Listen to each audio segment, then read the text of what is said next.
Well, hello YouTubers, how's everybody doing? Hope you're doing pretty good.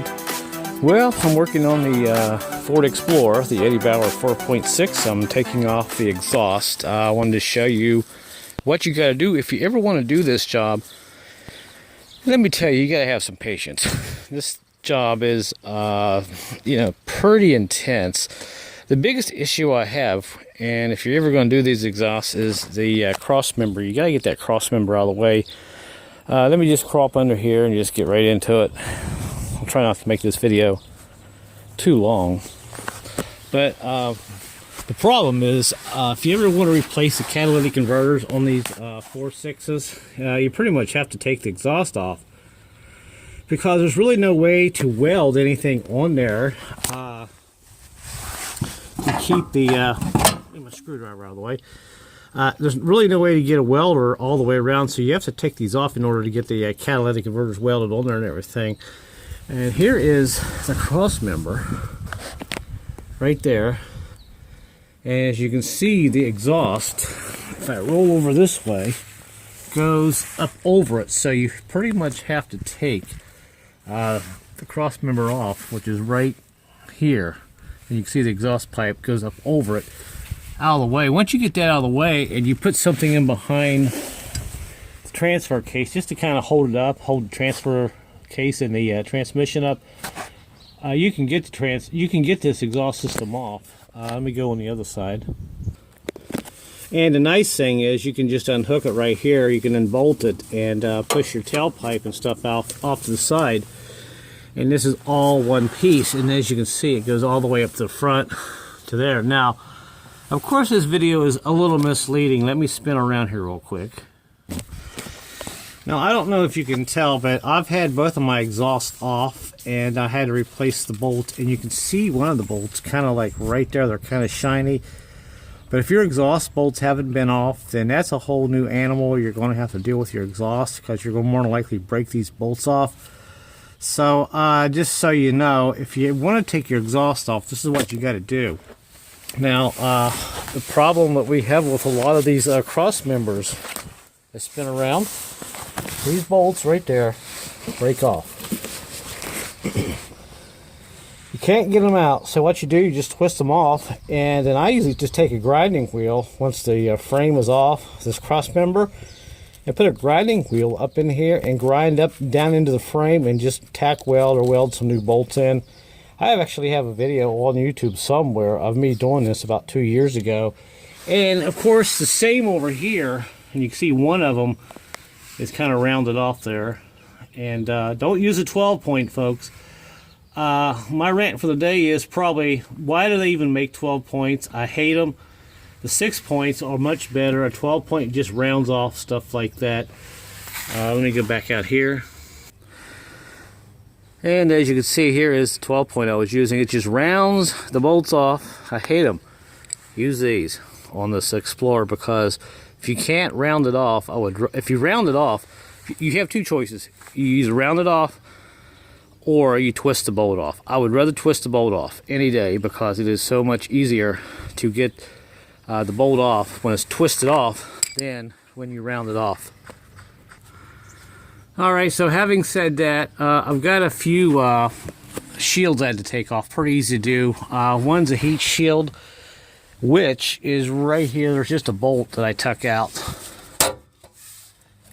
right about here, and for some reason you can't probably see it, but trust me, there's a shield. You just take the bolt out, which is right here on the frame, and there's one right there that you could take out, and it's actually laying over there on the ground. I don't know if you can see it. The reason you got to take that one off over there is, okay, here it is. The reason you have to take that off is over here you have your gas tank that's in the way. You have to take this little plate off right here. Once you get the plate off, then you swing around on this side. I apologize. I'm just going to hold the camera here for a second while I get myself adjusted. And once you take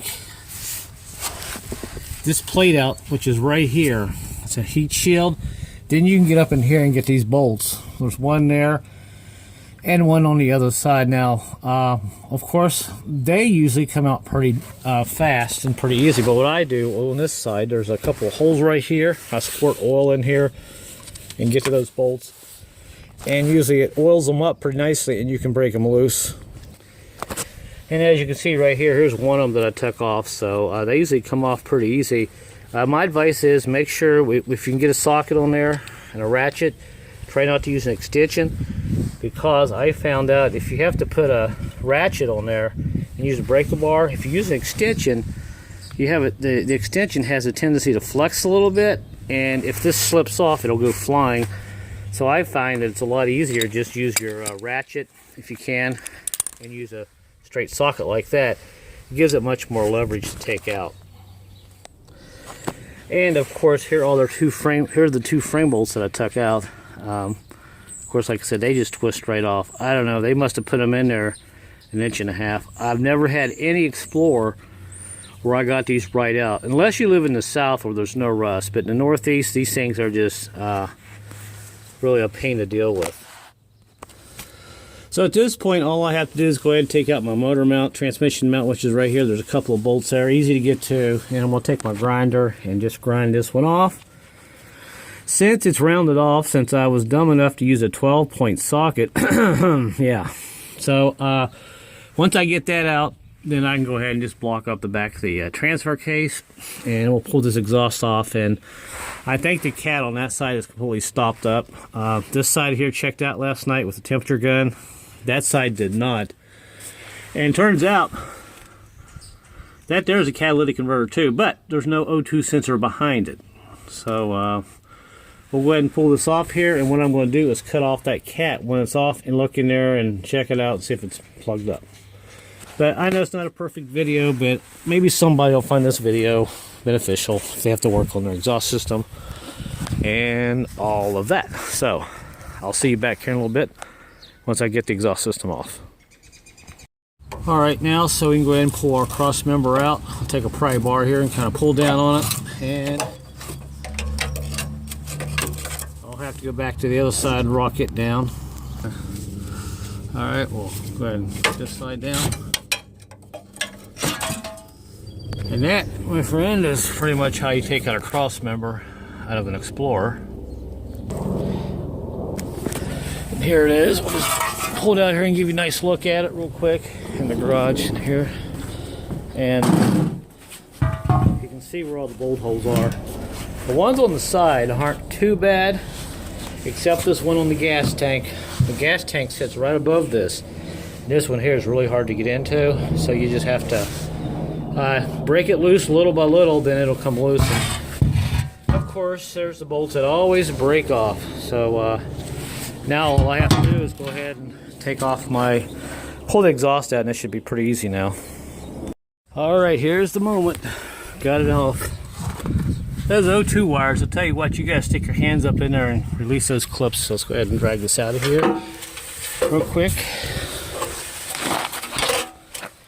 And there's the entire exhaust. Like I said, I think this cat is stopped up on this side. But I'm hoping, since that one, well, I'm hoping not. If that one was messed up, if it came apart and blew some stuff in front of this and stopped this up.